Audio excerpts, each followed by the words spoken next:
29 January 1958. Even in the inconscient, there seems to be at least an urge of inherent necessity producing the evolution of forms, and in the forms a developing consciousness, and it may well be held that this urge is the evolutionary will of a secret conscious being, and its push of progressive manifestation the evidence of an innate intention in the evolution. Truth of being, inevitably fulfilling itself, would be the fundamental fact of the evolution, but will and its purpose must be there as part of the instrumentation, as an element in the operative principle. Sri Aurobindo, The Life Divine. Sweet Mother, I did not understand the last part of the sentence. What don't you understand? He says that evolution is the result of the inevitable fulfillment of the truth of being, which is the essential reality of the universe. The fulfillment of this truth, the fulfillment of the truth of being, is the fundamental fact of evolution. That is, it is the cause and principle of the evolution. But naturally, if this truth of being is inevitably fulfilled, it must be by means of a will and purpose. There has to be an aim and a will to fulfill that aim. To fulfill itself, this truth must contain a will to fulfillment and an aim, a purpose, a project it wants to fulfill. In order to accomplish something, one must have the will to do it. And to have the will to do it, one must know what one wants to do. If one doesn't know what one wants to do, one can't do it. First, one must know. Have a plan, a purpose, a program, if you like. One must know what one wants to do. And then one must will to do it. And then one can do it. You see, he says, the universe is the evolutionary fulfillment of the truth of the universal being. The deploying of the universe is the progressive, evolutionary fulfillment of the truth of the universal being. But for this truth to be fulfilled, it must necessarily contain a plan. That is, it must know what it wants to do and must have the will to do it. When you do something, you know what you want to do, don't you? And then you will to do it, otherwise you couldn't. But it is the same thing. This is what he says. It must necessarily be admitted that there is a plan in the universe, that is not something that comes about by chance, and that there is a will to fulfill this plan. Otherwise nothing could happen. You see, Sri Aurobindo contradicts those who say that the universe has no plan and no will. But the minute we admit that there is a consciousness, a conscious existence, behind the universe, we admit at the same time, automatically, that there is a plan in the universe and a will to fulfill this plan. That is all he says. It is simple, isn't it? You only have to reduce this to the individual scale. When someone is conscious and does something consciously, he necessarily does it knowing what he wants to do with a plan. For instance, when you prepare a program for the anniversary of your boarding, you have a purpose, don't you? You want to make a program for the anniversary, and so you have a plan. You choose what you're going to enact and how it is going to be enacted, and at the same time you want to do it, otherwise you would not do it. So, Sri Aurobindo says just that. That is, that if the universe is a conscious entity, if there is a consciousness which expresses itself, it necessarily expresses itself in accordance with a plan, and with a will to express itself. It is quite simple. Have you understood? A little? Don't you know this? That in order to do something one must know what one wants to do, and then one must do it? Have the will to do it? Even if you decide to walk from here to there, you must decide that you want to walk from here to there, and afterwards you must have the will to walk. Otherwise you would not move, no? Yes. It is nothing but that. It is as simple as that. Silence.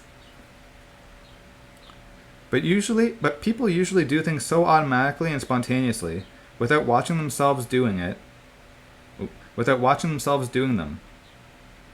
that if they were to ask themselves how it comes about, they would require some time before the process becomes conscious to them. You are so used to living that you don't even know how it happens. All the gestures and movements of life are made spontaneously, automatically, almost unconsciously, in a semi-conscious state. And one doesn't even realize this very simple fact that in order to do something, one must first know what one is going to do and then must want to do it. It is only when something goes wrong with one of these elements, For instance, the ability to make a plan in one's mind and the ability to carry out this plan, that these two begin to go wrong. One starts worrying about whether one's being is in good order. For example, if one morning on waking up in bed, you did not know or remember that you had to get up, wash and dress, have your breakfast, do this and that, you would say to yourself, "Why, what's the matter? Something is wrong. I don't know what I ought to do anymore. Something must be out of order." And if later, knowing what you have to do, you must get up, go for your bath, dress, you know you have to do it, but you can't do it. There's something, the stimulus of the will, which is no longer working, has no effect on the body. Then once again you begin to feel anxious. You say, well, I could be ill. Could I be ill by any chance? Otherwise, you're not even aware that the whole of life is like that. It seems quite natural to you. It is like that. That means that you act in a way which is hardly semi-conscious. It is automatic. It is a kind of spontaneous habit, and you don't watch what you are doing. And so, if you want to have some control over your movements, the first thing is to know what is happening. And in fact, this perhaps is the reason why things don't always go well. For if they went according to a normal, usual rhythm, one would never be conscious of what one is doing. One would do it by habit, automatically, spontaneously, without thinking, and would not watch what one is doing, and so one would never be able to acquire self-mastery. It would be something, a vague consciousness in the background expressing itself without your even watching what you are doing, and which would make you act. And then if there came along some strange or unknown current of force, it could make you do anything at all, without your even noticing the process by which it makes you act. And in fact, this is what does happen.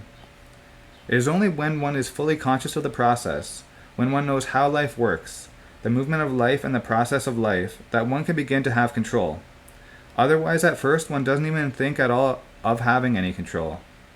But if unpleasant things occur, if, for instance, you do something which has an unfortunate consequence, and you tell yourself, "Oh, but I should stop doing that," then, at that moment, you realize that there's a whole technique of how to live, which is necessary to be able to control your life. Otherwise, one is a kind of more or less coordinated medley of actions and reactions, of movements and impulses, and one doesn't know at all how things happen. That is what is being developed in the being by shocks, frictions, all the apparent disorders of life, and what forms the consciousness in very small children. A small child is altogether unconscious, and only gradually, very gradually, does he begin to grow aware of things. But unless they take special care, people live almost their whole life without knowing how they do it. They are not aware of it. So anything at all can happen. But that is the very first little step towards becoming conscious of oneself in the material world.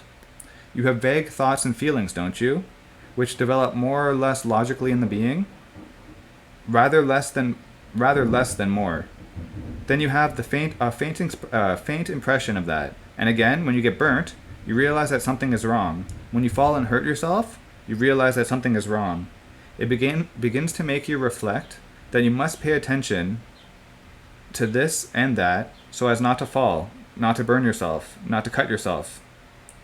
It dawns on you gradually with external experience, external contacts. But otherwise, one is a half-conscious mass